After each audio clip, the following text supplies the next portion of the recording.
வெள்ளை கரிசலாங்கண்ணி. கரிசலாங்கண்ணியில் 2 வகை இருக்குது. வெள்ளை ஒன்று இருக்குது, மஞ்சள் இருக்குது.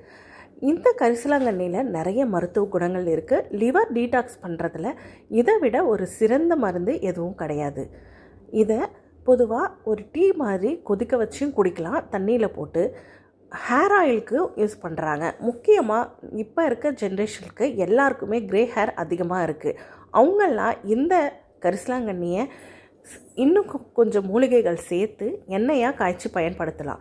பொதுவாகவே இது நீர்நிலைகளில், குளங்களில், ஏரிக்கரையோரங்களில் அதிகமாக காணப்படும். ஆனால் சிட்டியில் இருக்கவங்களுக்கெல்லாம் கிடைக்காது. உங்கள் வீட்டில் கீரை கொண்டு வரவங்கக்கிட்ட, உழவர் சந்தையில் இருக்கவங்கக்கிட்ட கேட்டால் இது கண்டிப்பாக கிடைக்கும். அப்படி தான் எனக்கு கிடைக்காததுனால 3 வருஷத்துக்கு முன்னாடி உழவர் சந்தையில் ஒரு 20 ரூபாய்க்கு தொட்டிகளில் வாங்கி எண்ணெய் காய்ச்சறதுக்காக வாங்கினேன்.